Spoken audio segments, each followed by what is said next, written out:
Well, here I am. Hey everybody, hey internet, hey friends, hey family.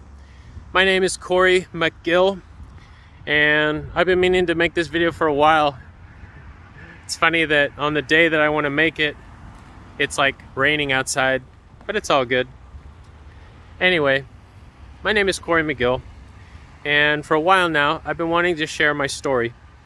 But before I get started, I just wanted to preface this video by saying that by me sharing this publicly, it is in by no way me trying to throw anyone under the bus. I don't believe I mentioned anyone by name. And I wrote down my story, and that's what I'm sharing. And I'm not trying to jab at anyone or anything like that. I just feel a tremendous amount of hope and joy and just really good stuff that I want to share with the world, and I want to share with anyone who wants to listen and anyone who might benefit. So without further ado, I've got my story kind of pulled up on my phone here so I can read it while I record, and I hope that you guys don't get distracted by my eyes moving back and forth or anything like that. So without further ado, here is my story. It all started when I was a little boy. I remember being really curious about girls, and we never spoke about girls as a family. I didn't have any sisters, and the few experiences I remember having with girls were always secret. I had a friend. She brought me into her closet one day when I went over for a play date, and she wanted me to kiss her. So I did. She said not to tell anyone. It remained our little secret. That day, I learned that kissing is a secret. I was maybe 4 or 5 when that happened. Later, I remember being older and spending time with my cousins. We dressed up as Power Rangers, and my cousin was the Pink Ranger. I just knew that the Red Ranger, who I was dressed as, was the Pink Ranger's guy. I remember kissing my cousin. I don't recall if it was with the face mask on or not, but I remember my older cousins scolding me and surrounding me and telling me that that was bad. I learned that day that kissing is secret, and that doing so was bad if you did it when people saw you. Of course, growing older, I learned that that wasn't what my cousins had meant at all, but I still internalized that mental nugget of misinformation. I don't blame my cousins for their intervention, and I see that they did it out of love and wanting to help me learn better and protect their younger sister, and maybe me too, or at least that's how I decided to look at it. But I internalized that at such a young age, that kissing and intimacy as I understood it at the time was secret and not good. And I felt confused at the time, and I asked myself why I felt drawn to it if it was bad. I remember being a young kid, sometime between, I think I was like 6 or 10, when I was over at a neighbor's house playing with their younger kids. And they had a daughter who was attached to me somewhat. We'd play and hang out with her and her little brother. And I remember being curious about girl genitalia. I asked to see, and she showed me. I remember poking her with fascination and curiosity and seeing an older boy, or maybe her father or someone, I don't really recall who, but they walked by the doorway, and I felt immediately ashamed and sad because I thought I was safe to explore and learn and understand until they'd walked by. And that day I learned that it wasn't safe to learn where others could find out my lack of knowledge.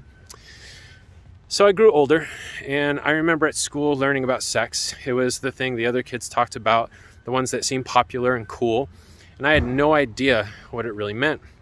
I just knew that it was like how guys and girls would pair up and be boyfriends and girlfriends, and it seemed fun to be included in something and wanted by people and by someone. And girls were cute, and I've always been attracted to them, even at a really young age. You can ask my mom or my dad, they'll talk to you guys all about it, about how at grocery checkout lines, I would look at magazines and see the bikini models or whatever and say, wow, look at her. And it made me laugh, and my parents would share that story, and it always seemed to embarrass them, and you know, they acted embarrassed by it, but it also made me uncertain if it was okay for me to be attracted to women and how beautiful they are. In 5th grade, we watched the puberty video, and we got separated into groups of boys and girls, and I remember there was a lot of laughter and giggling, and I did too. but I was also fascinated. And I just remember thinking to myself, this was what sex was about.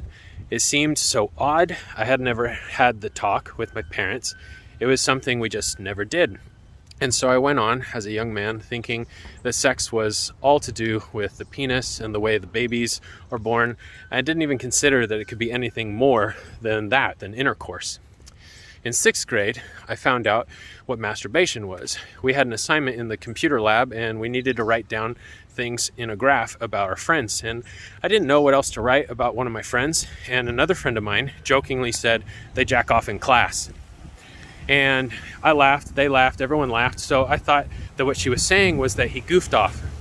And it was just another word for goofing off. And so I wrote it down. Well, later I was called in to my teacher's office and it was crazy. God must have been with that woman, because instead of just scolding me and telling me never to do it again, she showed up curiously and she asked me, "Corey, do you know what jacking off means?" And it must have been due to my utter cluelessness, and so she explained what it was, and that it wasn't what I thought it was, and I could tell that she was a little bit uncomfortable at the time. And so yeah, I'd heard the phrase and vaguely understood it meant to stroke your own penis because of pantomimes, and she was horrified about me and my lack of understanding. And I just remember that I was immediately embarrassed and horrified that I'd said that about my friend on a school assignment. And that day, I internalized and learned that my innocence was a problem. And I never wanted to have that problem ever again. And here comes the rain. Oh dear, it's gonna like totally freeze on me. Anyway, I started to look into sex more. I made friends with people that seemed to know what it was all about, and they joked about it the most, and it was through piecing together all the unsaid things that I slowly started to believe I knew what they were talking about. And I remember the first time I saw pornographic images. I was in middle school and I'd walked into a bathroom, and I saw 2 boys. They were looking at a picture, and I walked over and looked, and they proffered it up so I could see, and giggling all the while. And I don't recall the image, but I do recall that I remember feeling enticed. I remember feeling excluded also, because I didn't understand what was so enticing about it, just that it was enticing, and not understanding the enticement the guys felt in that bathroom. And so I felt that I was alone. And it was interesting. They were openly sharing this with each other, and I just remember feeling like I needed to finally find out more about this porn that people had talked about, and that I'd finally seen what it was. And so at the time, I do recall that the image stuck with me for a day or two and made me more and more curious to see it again. And this was something that, for me, I felt I couldn't talk to my parents about this, because sex was something we never spoke of. We'd see it in movies and TV shows, and my parents would cover my eyes most of the time, and it would work too, most of the time. But I started to feel ashamed, really ashamed, of not fitting in and wanting more and more to be in on the secret. It was the days before YouTube, if anyone can believe that, and before it was a big thing. Back then, Flash player websites were like all the rage. You could log into a website and play games or watch animated cartoons and the like, and I discovered one that had adult content on it, and when I clicked on the "I'm old enough" button, I felt a huge surge of excitement. I saw cartoon pornographic video and images, and I was fascinated. I remember the feelings of intrigue and arousal. I remember hearing the jokes while seeing the videos, and it helped it all click together, and I started to feel like I was finally in on the secret everyone else was talking about. One of these adult cartoons joked about masturbating, and it's through that show that I learned that you could masturbate while watching porn. And it was like finding laundry with money in it. I was overjoyed. This was awesome. I started to actually act out and experiment with it. And so I soon started to find ways to view pornographic images or video, and I'd masturbate in secret when no one else was around the computer. The cycle began, and I would go to school and feel like I fit in, joking with my friends, and all the while it seemed good. And then someone would point out something and I wouldn't know what they were talking about, and so I'd go home and I would be quiet and secret about it, and I'd look it up and I'd figure out what they were talking about with whatever sexual reference they were talking about or anything like that.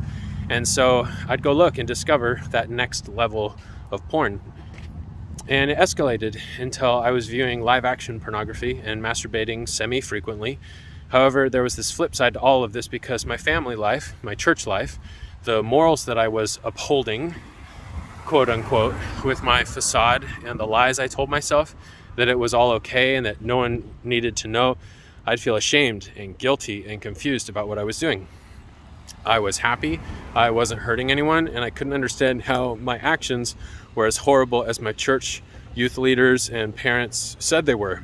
And I even joked about it with some of my fellows in church who I had the impression were like me. So I kept it secret, and thinking that I was playing both sides and getting all the benefits, and that no one was the wiser. And I remember in 8th grade, some of the guys talking about having sex, about oral sex and their sexual exploits, and I was devastated. I remember thinking to myself, how am I going to be able to fit in with that? Do I want to fit in with that? And so I started feeling more confused, and it was because at this point in my life, I had confessed to, out of feelings of being super guilty, and just, I broke, and I confessed to ecclesiastical leaders, my parents, and that I'd viewed porn, that I felt the shame of not being able to fully participate in church in that way. And after that experience, I remember feeling even more shame because I was excluded for a little bit when it came to participating in church ceremonies publicly. And I felt that separation and shame drive me into a corner. And sorry, I'm trying to read my script while I walk and the wind is blowing. Here we go. On one hand, I felt I didn't belong because I couldn't act out on my appetites, and I started to really identify myself as someone who had, quote unquote, that problem, as church leaders put it. And I started to believe and label myself as an addict. And I had to be. It had to be true, because I liked what I did and I didn't want to stop. And I wanted to fit in with my church youth friends that led me down a spiritual, sexual divide, a splitting of who I am, of myself. And I couldn't have both, it looked like. And so something was wrong with me. It had to be. So I must be as bad as all of these people said I was. So this was my pattern. Be intrigued and curious and excited about sex. Look at porn to sate my appetite. Keep it secret. Feel the guilt mount. And then eventually confess and have the shameful experiences of penance. And then repeat that over and over again. And that went on for years. And more. I was always looking for more. The things I watched, they didn't seem to do it for me anymore. And so some of my friends were apparently having sex all the time now, and I was missing out on the real deal. And I started to resent my theology. I started to, at the same time, believe it to be true, because after all, I was a prime example of the damaged, poisoned individual who was plagued by pornography. So they must have it right, but I also resented it at the same time. And I started to look at different genres of pornography to satisfy the want for more. And there were so many varieties, and strange things, weird things, disgusting things. And I would curiously look at some of them, and the feelings of shame and horror, they grew out of control. And I'd turn back on lust and more socially normal forms of porn to escape it. And this cycle of spiralizing out of control continued until slowly I felt the desire to have sex with someone else or something else grow more and more, and masturbation just wasn't cutting it anymore. And it only helped me really to scratch a greater itch that I had that I couldn't act out on. During the heights of my insanity, is what I call it, I attempted, gratefully unsuccessfully, to try having sex with our dog. And I'd convinced myself that if I could just have sex with something other than my hand, then I would finally have some new level of awareness and feel that release I longed for and feel like I fit in. And as I started to prepare myself for this horrific act, thankfully I stopped. And the shock and the horror of what I was doing just overcame me.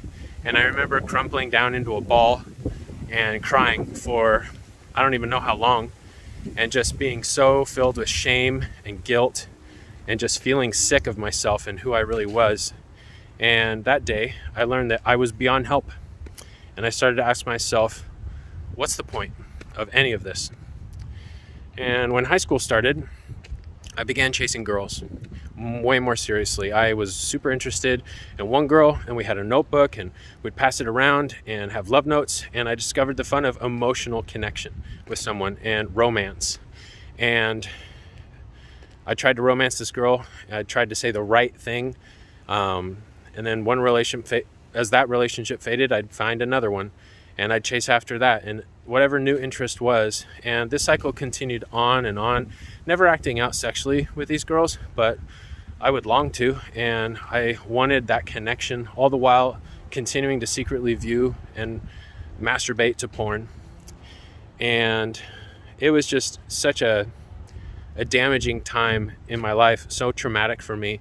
Other addictions had since blossomed, and I was staying up all hours of the night and day, playing video games, getting up to no good with friends, blowing things up and the like, and breaking the law and breaking curfew. And all of that had been going on for years. And the connections, I thought at the time, helped me to stay dry from acting out with masturbating and porn. When I'd get connections through, goofing off and going and blowing things up, or doing other things, or wasting hours of my day and years of my life playing video games and other things like that. But none of it was ever good enough to keep me away from porn for long. And so I developed this reputation growing up as one of these troublesome boys at church and in my school, and I embraced it. I decided, after all, who am I to say I'm not? Because my action proved that I'm already this broken person. And so after embracing that I was the troublemaker, the punk kid, I started to really reimagine who I was. And suddenly I was able to feel some freedom from this longing to belong. And it was really crazy at the time. I just remember, as me and my friends, we started to get together, and as I gained this label and embraced it more and more, I tricked myself into believing that I made it, and that through that mentality of me making it and that I was good now, I took it upon myself to continue to act out and to continue to live up to this expectation, because I was this kid who wasn't really pure anymore anyway. And so I was the punk, I was the rebel, and that was fine with me. And I grew older, and I continued to use in secret with pornography, and I continued to break down after a while sometimes, and after months or sometimes after years, I'd confess that I was living a lie, and I showed my friends the face I showed my parents and the church youth leaders, and all of these different faces, they help, in my mind, keep me safe. They kept me belonging to a group, but in reality, they were so heavy to hold up. And I'd try to overcome all the while with my side addictions festering and my relationship chasing going on. It was just really, really unhealthy. And so I got really serious with one girlfriend, and we'd kiss for hours sometimes. And I just remember I would use her for physical connection that I longed to use through porn and masturbation, and I'd push the limits really far, and it was very unhealthy. And I hadn't acted out sexually with her, I never did. And I told myself that because I only walked to the brink, it was okay. And I justified that my porn use was the way to get it out of my system, because I had internalized this belief that I needed sex, that I needed to experience orgasm, that if I didn't, I'd turn into this nightmare of a person, and that this was the best that I could do to stay somewhat safe. And it was just a horrible thing, and I have so many regrets, and I'm grateful that since then I've reached out and apologized and tried to make amends and things like that. Anyway, I'd sneak out and I'd see this girlfriend, and when she'd go out and do babysitting or something, and boundaries got pushed more and more, and one night it got really close to actually pushing the boundary, and that freaked me out and kind of woke me up. And soon I broke up with that girlfriend. I just remember feeling so lost and confused, and I just felt horrible for what I'd done, because a lot of people in our community, they believed that our behavior and actions together led to more. And so I kind of marred both of our characters, and I have a lot of sorrow for that, and a lot of just regret for my decisions that led me to that point in my life. And I hope that if she's ever watching this, that she knows how sorry I am. I remember reaching out and apologizing once or twice, and I hope she feels that it's genuine. Anyway, after that relationship was over, I started, like I always did, chasing more, and one after another. And I'd been talking to someone else for a few weeks before breaking off that relationship, and I decided to try that one. And I just remember we would talk about all sorts of things, and I could talk about my emotions, the feelings I was having. This was someone who I could show a little bit of who I really was, that I tried not to be, because I was the punk, I was the rebel, I was the cool guy. And I remember that this person, she's the first person I ever admitted to not only someone else but to myself that I was an addict to pornography. And to my shock, she didn't run away. She didn't go screaming it to everybody that would listen or anything like that. Instead, she actually sought to help me, and in a way that any teenager kid could or would try. And so we'd talk for hours at a time, and we'd send these really long emails to each other talking about all sorts of things. And we'd talk about everything, and the way I felt about school, life, my church. And we both belonged to this church too, so it was easier to do that. And just my emotions about family. And in hindsight, though, most of our discussion was me romancing and fantasizing my longings to connect emotionally with someone. And it all intermingled with my conversation and a growing fantasy that this girl was different, and maybe there was hope for me after all, and I could just clean up my life and prove to her and to everyone else that I was better. And so, yeah, it was a pretty crazy experience. And I just remember when I finally recognized what I was doing years later, being filled with a lot of sorrow and not having an opportunity to make personal amends to her. She's since passed on, but being able to write a letter to her parents and just let them know how grateful I was for her friendship and for her kindness towards me. And at the time, when I was a kid, I believed I loved her and that I would get sober and everything would work out. And I could actually prove to her and to everyone else in my church and everyone else that I was good. And at this point, I believed I knew the depths of how bad the addiction was getting me and how I understood that I wanted an out. But despite various attempts throughout the years preceding this a little bit and continuing on afterwards, I never once took my bishop up on offers to get outside help to, attend a 12-step group or anything like that. I never once did that. And I thought I had it under control and that I just need a little more time to figure it out on my own.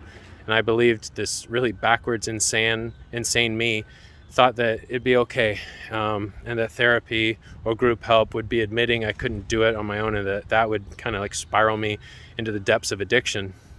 So after all, I'd been hearing people whisper about therapy and talking about it in hushed tones and things. I wasn't going to do that.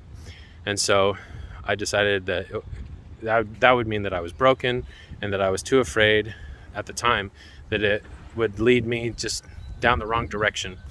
And so I struggled personally to overcome it for a long time, and to prove that I could, and to win the girl, to win the acceptance, to prove to everyone and all the naysayers out there that they were wrong about this punk kid who didn't obey the rules, and that I could do it. And I was a junior in high school at the time, and most of my friends were a grade ahead of me and were getting ready to graduate and heading out.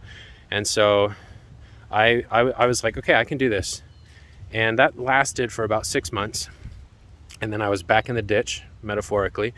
I was masturbating, I was hiding it, I was white knuckling, breaking down, confessing, starting to get worried that I didn't know what to do with myself.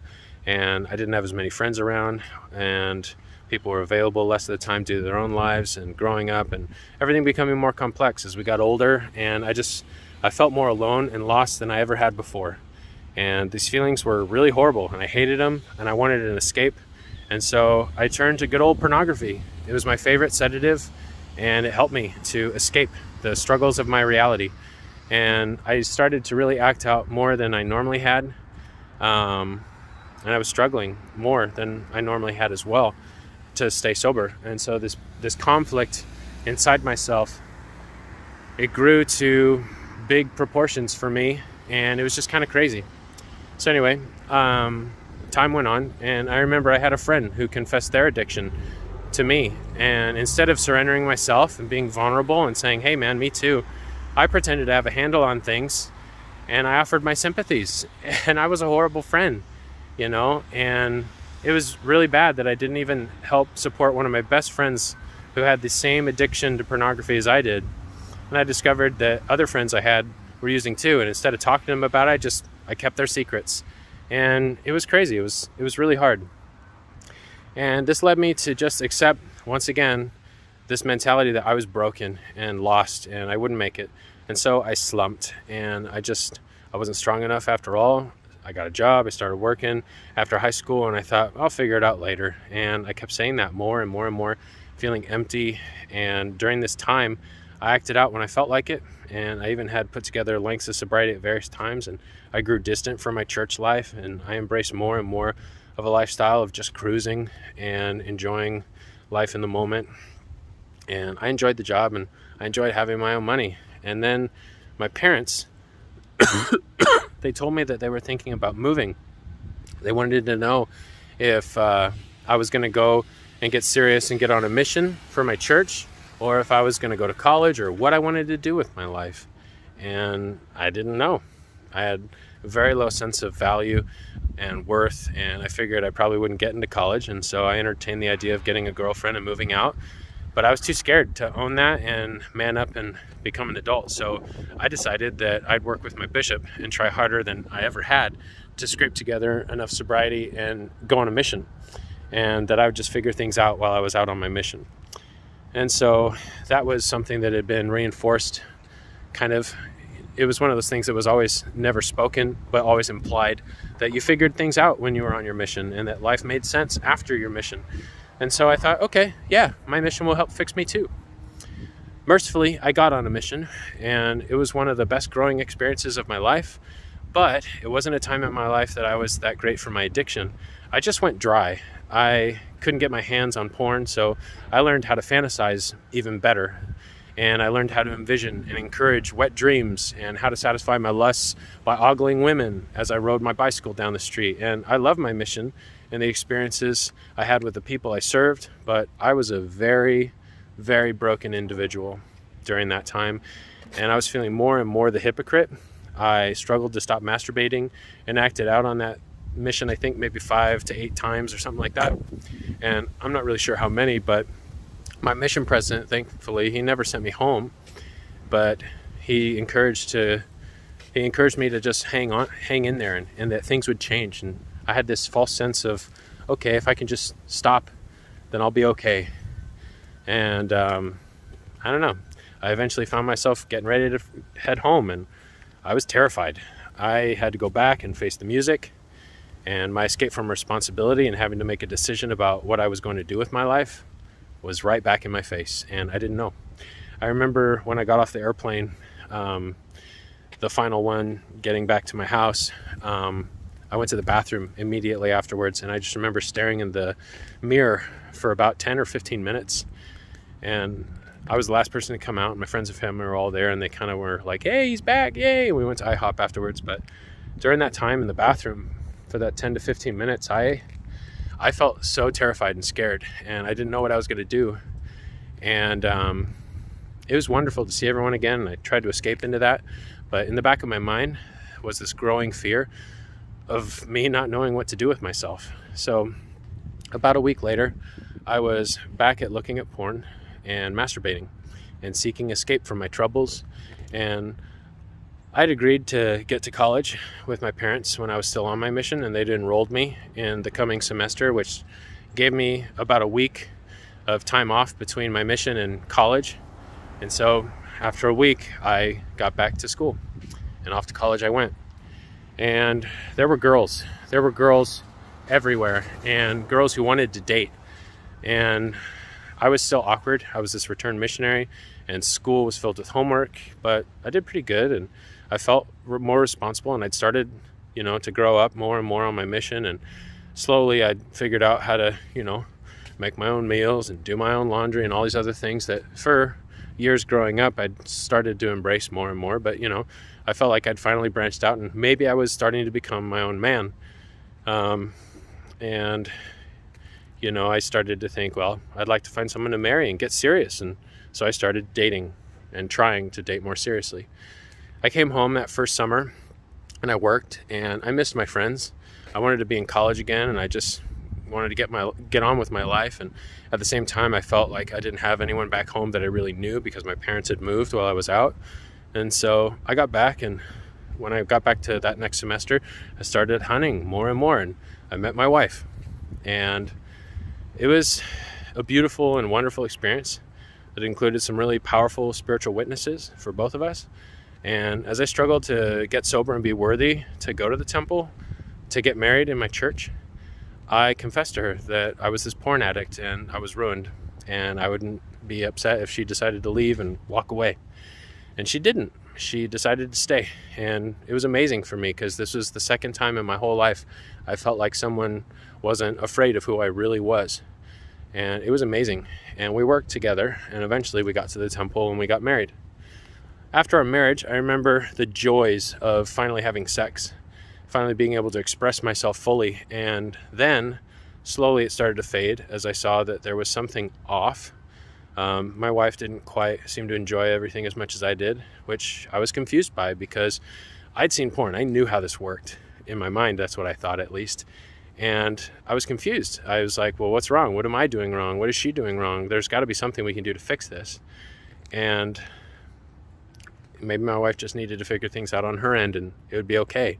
And so ignorantly, I went on and I started to feel doubt and despair, and I turned back once again to porn. And my favorite sedative kicked in. And for the next 7 years, we had a one-sided sexual experience.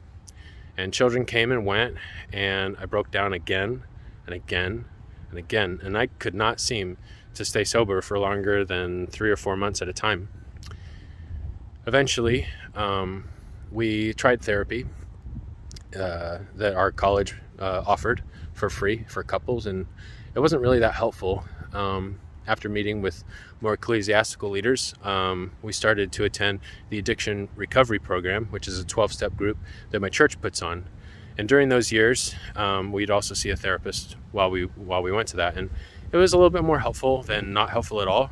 But I started to see that I wasn't alone and that I could engage in a solution of kinds. And I started to work the steps of the 12-step program, and I gained a little sobriety, and I was feeling really positive about life. And unfortunately, though, nothing was getting better for my wife and in the bedroom.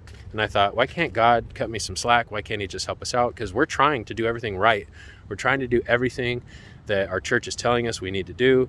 We've tried everything, and it's not working. And so I grew angry and resentful. And as our first child was nearing birth, I remember entertaining this fantasy just one random afternoon of having an affair and sleeping with someone who would enjoy themselves. And I went so far as to search out and send a single email to someone online who'd posted looking for a hookup. And then immediately afterwards, this fear, the shame, and remorse of what I'd actually done hit me, and I deleted the email address. And I went and confessed to my wife right afterwards, and I was just so filled with shame that I could swing that far in a single day, that I was so broken in my own mind of how just backwards my mind was, and that I really was broken, and I couldn't fathom how to stop it. And I just felt like I must be sick. I felt like a shell of a person, like I was just this shallow thing, and life went on.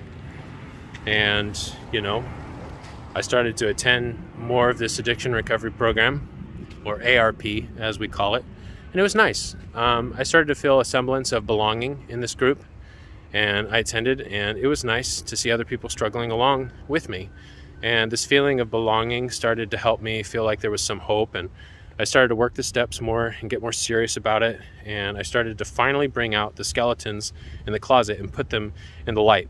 And it was very therapeutic. But all the while, there was this looming concern that I would end up like some of these guys in the meetings who had been in the program for decades and were saying, I'm a sexaholic, or I'm a lustaholic, or I'm an addict, or whatever it was, and I have no control, and I can't do this. I have to live one day at a time. And it was just really crazy. And honestly, it seemed pretty horrible. And I was seeing men who had what I wanted. I thought they were sober, right? They seemed happy, but they had this ball and chain that they seemed to be carrying around with them, and I could see it weighing them down. And honestly, that scared me. It really did. And there was this one guy, though, luckily, he was my first sponsor in the program, and he helped facilitate the meetings. And he was such a light in those meetings. He was amazing. My favorite thing about him was that he'd share how he no longer felt the pull to look at porn, to act out sexually, like in a promiscuous way. And he was one of the main reasons why I kept going to the meetings while we were there in school. And time went on, and we got ready to graduate, and my wife was first. And I felt the anxiety of not knowing what work life would be like in my near future as I got ready to graduate soon. And if my wife should break this mold of our traditional culture and our faith tradition to work or not to work. And I felt like I needed to be the one to make a decision after giving into this cultural pressure and questions from people who knew and these implicit messages we got. And I gave in, and I asked her to stay home and be a mom. And we had a baby, and my wife worked during the final days before the delivery, and I got school knocked out. And then I felt a lot of guilt because I put my wife through all this horrible stuff, and I was still struggling to hold on to sobriety for more than 3 or 4 months at a time. And just the shame and guilt of acting out and drowning out my life with side addictions of video games and staying up all night doing stupid things with friends or whatever it was. And then pretty soon I was graduating, and we got a good job offer, and it was really awesome and a huge blessing. And we moved to Texas. So life went on, life resumed. I got this job, I started to gain confidence, things were looking up, and I found myself in a workforce with young, pretty, single women. And I was triggered all the time by shame and fear, a lot. And I knew I couldn't indulge those appetites, so I dove into my hobbies. And I got way in over my head with all these things that I did. 3D printing, Dungeons and Dragons, video games. Those were like my mainstays. And I used them to isolate myself from my family. And I'd already struggled in college with being this way too. And it was just escalating even more now. And once this issue was escalated even further, now that I was in the workforce, I started to break out and just really struggle and act out every couple months and continue to look at porn and masturbate. And each time it was like picking up my pieces of my marriage and life and gluing it all back together. And I started to see more glue than life. And I'd kept attending the ARP program, but after a while I stopped. I felt like I was going to the most triggering place each week when I'd show up at those meetings. And at that time, I'd worked the first 6 steps in the program before I walked away. And I felt like I had a handle on things. So I stepped away. And because I felt like when I showed up at those meetings, it was the only time during my week that I actually started to think about porn. And I was blind to the fact that I was self-medicating really bad with looking and doing other things and other side addictions. And it was during this time of me not attending my meetings that my wife, she decided that she was going to work her own recovery, and I began to see her change. She started to attend her own group, and she started to do her own 12 steps, and she was confident again. And she hadn't been that way since I shut her down and said, you can't, you got to be the mom. You got to conform to this culture. And so she started being more confident. And she wanted to have a good life, and she was working in recovery. And maybe after she worked her recovery, I told myself our marriage would be okay and everything would be okay then. And I just kept lying to myself because I didn't want to work on me. And so in the meantime, while that was going on, I'd stopped going to meetings, and I found myself with a lot of time to think on Wednesday nights, which was the nights that I used to go to the meetings. And so I drowned myself with video games or episodes and episodes of YouTube. I felt like the 12 steps were nice, but there was a lot in the meetings that I didn't really feel good about or like, and I didn't want to admit it at the time, but I was falling back really bad into my old ways of trying to handle things myself instead of seeking outward help. And it's always been a weakness of mine for as long as I can recall, and I'd started to go back into that. And one day, my wife, she came up to me and she said that with or without me, she was going to move forward and be the best version of herself that she could be. And she'd continue to work her recovery and wanted to know what I was going to do. And I had to face that question. I had run from it for decades at this point. The question I thought I escaped by going on a mission, then that I thought I'd escape by going to college, and then I thought I'd escape by going and getting married, and then once again by conforming to this cultural norm. And that question was, who am I? And what do I want out of life? And it really led me to ponder for a long time. And I had to sit and think about myself, and something that I avoided through porn use and masturbation, video games, and some other ways of drowning out myself. I didn't want to do that. But for the first time in my life, or at least in over 20 years, I really sat and I felt my feelings. And the feelings I'd run from since I was a small kid, wanting to feel included and important to other people. And I recognized a few things once I started to really feel my feelings. I didn't want the church's approval. I didn't want to feel really important to everybody else, or to feel like I was in on everything and understood all the references. And I didn't want endless 12-step meetings full of me telling myself that I was just this incurable person who was in it for life and was going to be this way forever, and that I had this daily pill that I called the 12 steps of recovery that kept me well for that one day. And I realized I didn't want any of that, and that I really just wanted only one thing. It was peace. I wanted to let go of all the things I carried with me for so long, and I wanted to know how I could do that, because I thought at the time that letting go was death or insanity, because I didn't trust myself to anything, and I didn't trust anyone else either, not really. And so I got up to it again, and I started to attend meetings. And we'd been seeing a therapist for a little while we were living in Texas, and he encouraged me to check out SAL meetings. So I took that next step into those meetings, and they were a different flavor. They were more explicitly about sex addiction, and I felt like I was learning a new level of understanding as I started asking the more searching why questions. And I heard some of the same implicit messages that I heard in the other ARP meetings and other 12-step group meetings, but I began challenging notions that I'd held on to my whole life. And the culture I was raised in, and even in the culture of the 12 steps meetings, I just started to ask and challenge things. And I wanted to not just go through the steps to get to the benefits of them, because there really are benefits for going through the steps. There's no denying that. You can go through them. But I wanted to understand the principles behind it all. And because these 12 steps were things I'd already worked halfway, and I didn't really feel like I understood them, or the principles behind them, or the gospel of Christ, or the principles behind the boundaries society has put together.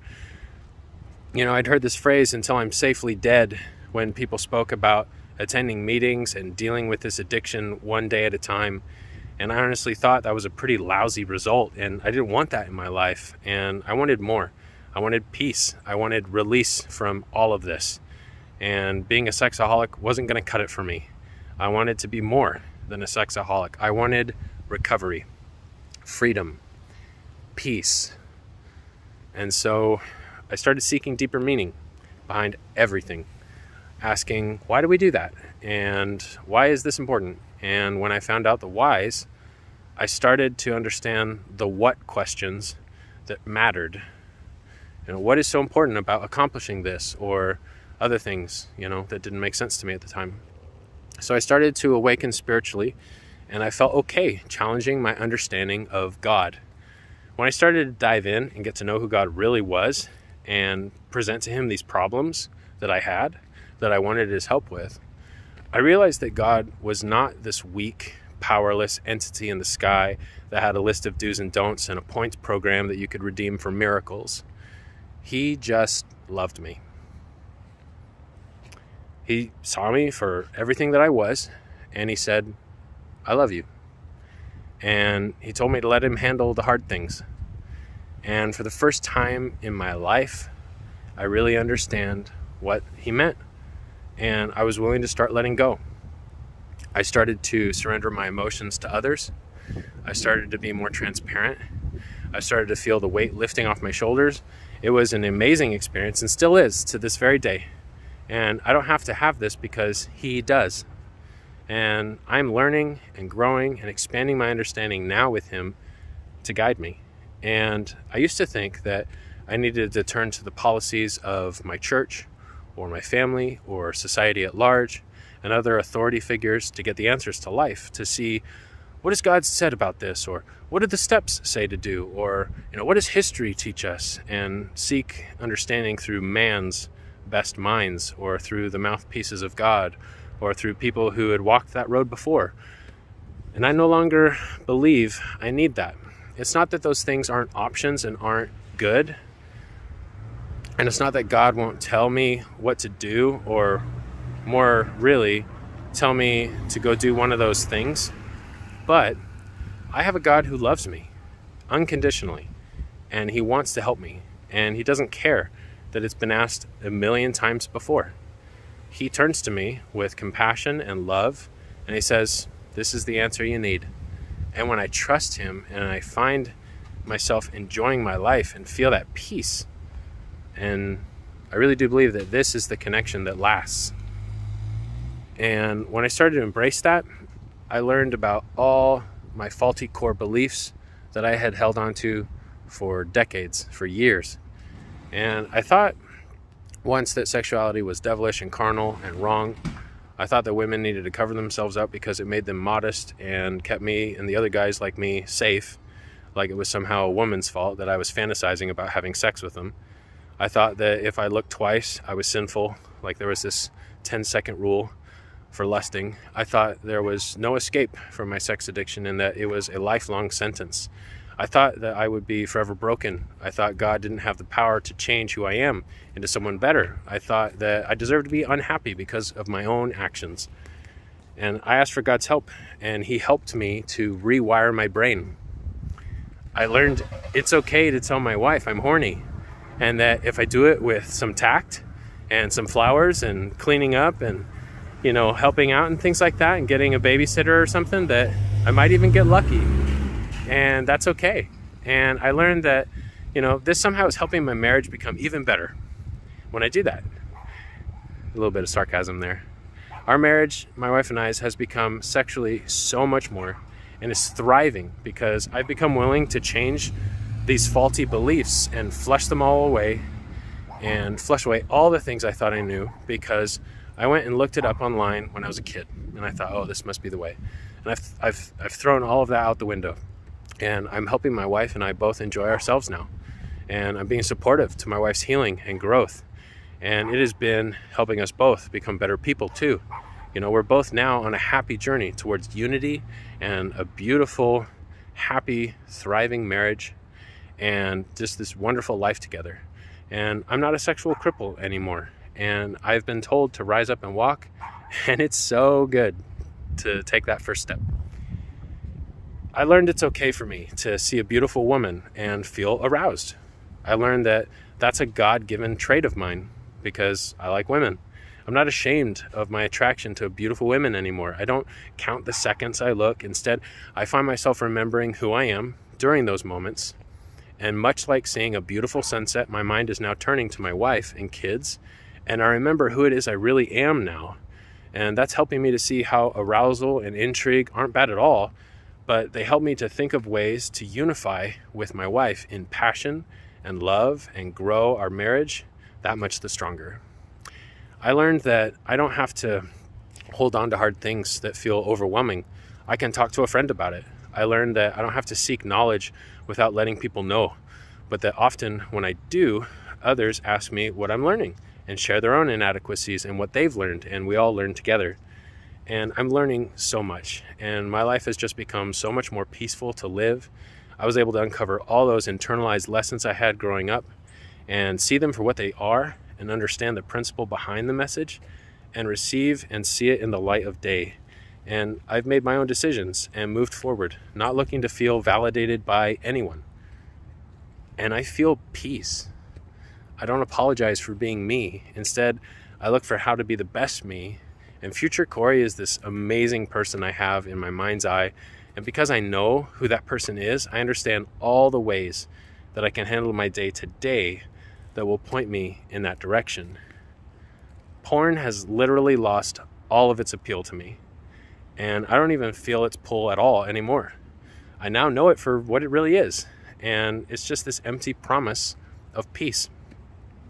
And it truly is, because my God is a God of miracles. It didn't happen all at once, and I don't think I could pinpoint the exact time it occurred, but I know that who I was before got here by trusting in God, asking why, and seeking answers through God, who led me to the sources I needed, or just gave me the answers I asked for directly. I've come to know that behind the shame and doubt and fear I felt was the meanings I prescribed to those feelings with my beliefs. When I believed the feelings I felt were bad, I wanted escape. So I would think about what I should do and what I could say to myself or others to escape. And I learned that my feelings all stem from my needs. And I now no longer feel that same shame and doubt and fear about the feelings I feel. I see them for what they really are. They're just feelings. And I know who I am, and I'm not ashamed of that. I just move forward in a positive way to meet my needs. And, where my needs stem from. And it's because I recognize my needs that porn, lusting, masturbation, they've all just lost their savor, because why have those when I can have the real connection and love I long for? It only takes a little work to get it, and I have God to help me along the way. I used to think that the 12-step program would fix me, that it would fix my marriage. But the 12 steps haven't done that for me. They haven't helped me stay sober. If they had, I wouldn't be doing this now. I'd be dry for years. Instead, what they've done is what they haven't done is they haven't helped me to not notice women. They haven't helped me to stop the feelings I feel, or, the feelings I used to think were so wrong. Instead, the 12 steps, they help me to connect with myself, and they help me to connect with God. And once I had those connections set up, how I felt, what I thought, what I said and did were all made more clear. And it's embracing myself and loving myself the way God loves me that has led me to change in behavior. And because I love myself enough not to beat myself up with shame, not to hang myself up with guilt, not to seek the validation of others, but instead I turn to God with anything unclear and find understanding. And I look at who I am and my circumstances, and I am filled with love for myself that I want to show to my neighbor, that I give to my God daily, because I now see him for who he really is. I'm putting this on the internet and sharing with everyone I keep in touch with as a message of strength and hope for those who are struggling with sex addiction like I once was, or overeating like I still am, or is avoiding life and living through video games, or is seeking to fill their God-shaped hole in their life with anything else. If you are the one struggling who's watching, I hope that you'll find it in yourself to take those first steps towards recovery. They are worth it. I can attest to that. And if you can't find it in yourself to do so, I hope you'll accept the invitation of those who love you, who might have asked you before, or are doing so when they've shared this video with you. If you know someone who could benefit from hearing what I have to share, I hope you'll send them a loving note of support, and that you'll let them know about this video. My name is Corey McGill, and I was once a sexaholic. Through God's grace, and by putting in some effort that he asked me to go through, which for me was the 12 steps of SAL, I am now a recovery warrior who is proudly standing here today to witness that there is healing and that you don't have to live in misery. Thank you for watching.